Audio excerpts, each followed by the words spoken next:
Assalamualaikum warahmatullahi wabarakatuh. Nama saya Zulfa Yusria dari kelas KPI 4D. Video ini ditunjukkan untuk memenuhi tugas ujian akhir semester mata kuliah administrasi dakwah. Peran administrasi dakwah dalam meningkatkan efisiensi pengelolaan dakwah sangat penting. Administrasi dakwah bertanggung jawab dalam mengatur dan mengelola berbagai kegiatan dakwah agar berjalan dengan lancar dan efisien. Beberapa peran administrasi dakwah dalam meningkatkan efisiensi pengelolaan dakwah. Yang pertama yaitu ada perencanaan. Administrasi dakwah bertanggung jawab dalam merencanakan kegiatan dakwah yang efisien. Yang kedua yaitu ada pengorganisasian. Administrasi dakwah juga bertanggung jawab dalam mengorganisasi kegiatan dakwah. Hal ini meliputi menyusun struktur organisasi yang jelas, membagi tugas dan tanggung jawab yang jelas, serta mengatur koordinasi antara berbagai bagian atau program dakwah. Yang ketiga yaitu ada pengendalian. Administrasi dakwah juga berperan dalam melakukan pengendalian terhadap kegiatan dakwah. Pengendalian ini meliputi monitoring dan evaluasi terhadap pelaksanaan kegiatan, pengawasan terhadap kualitas dakwah, serta penyelesaian masalah atau hambatan yang mungkin muncul selama pelaksanaan kegiatan dakwah. Yang keempat yaitu ada pengelolaan sumber daya administrasi. Administrasi dakwah juga bertanggung jawab dalam pengelolaan sumber daya yang tersedia untuk kegiatan dakwah. Sumber daya tersebut meliputi sumber daya manusia, keuangan, dan waktu. Dengan peran administrasi dakwah yang baik dalam mengatur dan mengelola berbagai kegiatan dakwah, pengelolaan dakwah dapat meningkatkan efisiensi dalam mencapai tujuan dakwah. Dalam menghadapi perkembangan zaman, format administrasi dakwah perlu mengikuti tren dan teknologi terkini agar dakwah dapat disampaikan dengan lebih efektif dan efisien.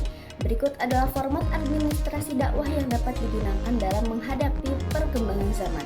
Yang pertama yaitu penggunaan teknologi informasi. Seiring dengan kemajuan teknologi informasi, administrasi dakwah dapat memanfaatkan berbagai media seperti website, aplikasi mobile, dan media sosial untuk menyampaikan pesan dakwah kepada halayak yang lebih luas. Administrasi dakwah perlu memiliki tim atau departemen yang bertanggung jawab dalam mengelola dan memanfaatkan media digital ini dengan baik. Yang kedua yaitu pendekatan multimedia. Format administrasi dakwah perlu menggunakan pendekatan multimedia untuk memenuhi kebutuhan dan preferensi berbagai audiens. Selain media tulisan, dakwah juga dapat disampaikan melalui audio, video, dan gambar. Administrasi dakwah dapat membuat konten yang menarik, informatif, dan inspiratif dalam berbagai bentuk media agar dakwah dapat mencapai audiens yang lebih beragam. Yang ketiga yaitu manajemen data.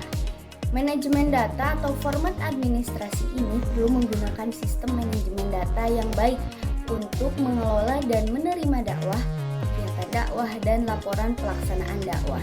Dengan menggunakan sistem manajemen data dan terintegrasi, administrasi dakwah dapat dengan memudah melacak perkembangan dan hasil kegiatan dakwah, serta mengoptimalkan pengambilan keputusan berdasarkan data yang tersedia. Yang keempat yaitu kolaborasi dan jejaring. Format administrasi dakwah perlu melibatkan kolaborasi dan jejaring dengan lembaga-lembaga atau organisasi dakwah lainnya untuk memperluas jangkauan dakwah dan memaksimalkan efisiensi. Yang kelima yaitu pelatihan dan pengembangan sumber daya manusia. Format administrasi dakwah perlu memperhatikan pelatihan dan pengembangan sumber daya manusia yang terlibat dalam dakwah. Dalam menghadapi perkembangan zaman yang cepat, para pegawai atau relawan dakwah perlu selalu dapat mengikuti tren dan teknologi terkini dalam dakwah. Administrasi dakwah perlu menyediakan pelatihan, workshop, atau program pengembangan diri untuk meningkatkan kompetensi dan pengetahuan dalam berdakwah. Dengan menerapkan format administrasi dakwah yang adaptif dengan perkembangan zaman, dakwah dapat tetap relevan dan efektif dalam menyampaikan pesan-pesan agama kepada khalayak yang lebih luas. Sekian dan terima kasih. Mohon maaf apabila ada kesalahan.